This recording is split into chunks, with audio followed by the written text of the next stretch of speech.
한의사 이희민입니다. 이제 날씨가 따뜻해졌죠. 맨발 걷기 하기에 참 좋은 날씨인데요. 저는 당뇨 환자분들에게 열과 성을 다해 맨발 걷기를 참 많이 권하고 있는데요. 당뇨인들에게 맨발 걷기는 정말 좋은 운동입니다.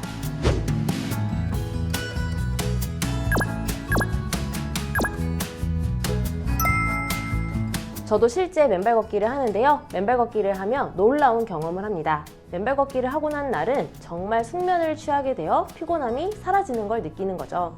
당뇨인분들에게 맨발 걷기를 권유해 본 결과 당뇨인분들이 맨발 걷기를 하면 저와 비교할 수 없을 정도로 건강이 좋아지시더라고요. 그런 사례들을 보며 당뇨의 맨발 걷기가 너무 좋구나 하는 생각을 합니다. 기억나는 분이 두 분 계셔요. 2년 전에 오셨던 박땡땡님은 발저림 때문에 잠을 제대로 주무시지 못했고 이제 막 진단받은 당뇨를 완전히 극복하고 싶었습니다. 건강에 적신호가 켜진 건 10년 전에 뇌졸중을 겪으면서였다고 했는데요. 그 뒤로 복용하는 약이 점점 늘어났고 새벽 2시에서 4시가 되어야 겨우 잠들고 살도 빠지는 등 점점 상태가 악화됐습니다. 급기야 당뇨까지 진단받았고요. 설상가상으로 당뇨 발저림도 온 것이죠.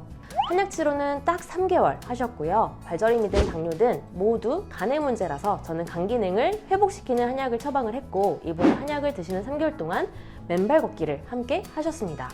퇴직하셨으니 시간적 여유가 있어서 매일 맨발 걷기를 2시간씩 하셨는데요.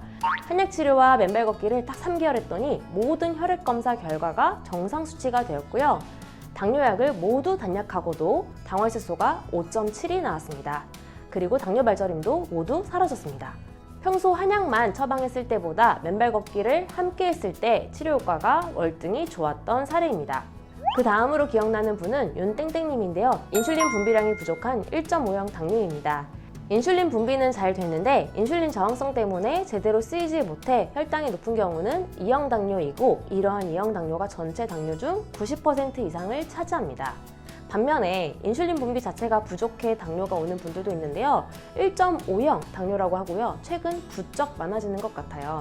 이분이 처음 오셨을 때는 지속형 인슐린도 맞으셨고 점심과 저녁에 식사 인슐린도 추가로 맞았고요. 그리고 이분은 처음부터 맨발 걷기를 하고 계셨고요. 한약 치료는 간 기능을 회복시키면서 동시에 인슐린 분비를 늘리기 위해 췌장 기능까지 회복시키는 한약을 처방했습니다. 이분은 1.5형이기 때문에 당장 혈당이 낮아지는 것보다는 인슐린 분비가 늘어나는 게 매우 중요했는데요. 지금까지 치료 중이신데 서서히 인슐린 분비가 증가하고 있습니다. 췌장에서 인슐린이 정상적으로 분비되는지 알아보는 검사를 C펩타이드 검사라고 하는데요. 기억나는 수치가 0.28이라고 하셨거든요. 보통 1 이상이어야 정상이고 0.6 미만이면 1형 당뇨라고 보기 때문에 사실 0.28이면 1.5형보다는 1형에 가까웠죠.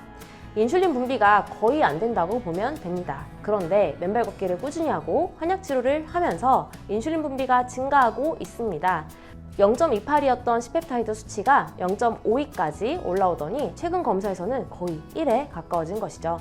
중요한 건 인슐린이 부족하니 당연히 인슐린 주사를 열심히 맞아야 하는데 인슐린 투여량을 점점 줄여서 이제는 모든 식사 인슐린을 끊고 아침에 딱 한 번 지속형 인슐린만 7단위 정도로 맞고 있다는 점입니다.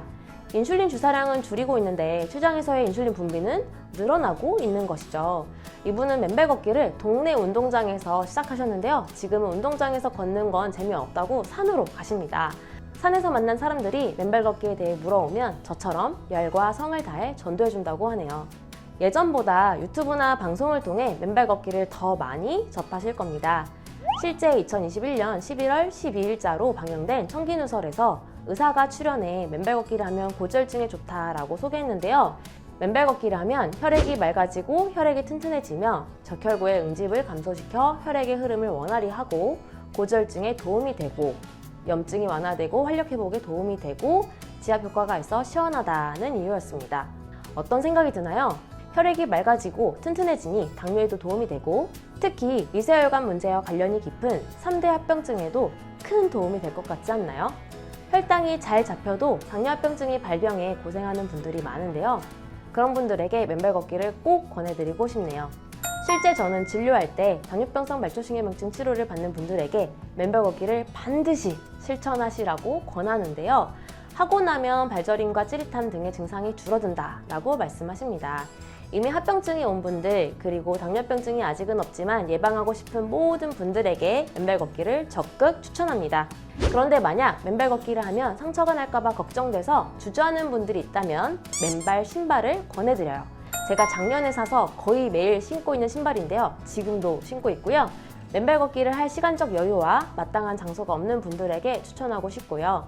특히 당뇨인들의 경우 발에 상처가 날까봐 걱정을 하기 때문에 모든 당뇨인 분들에게도 적극 추천합니다.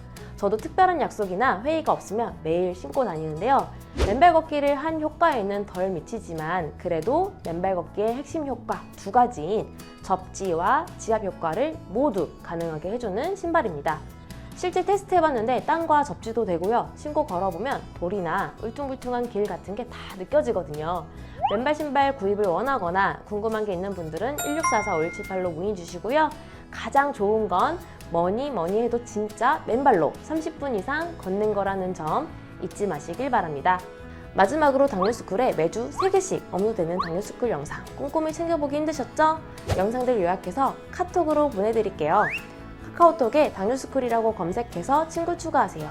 주 3회 업로드되는 영상과 월별 최신 뉴스, 당뇨인을 위한 제품 및 할인 정보 등을 매주 카톡으로 받아보실 수 있습니다.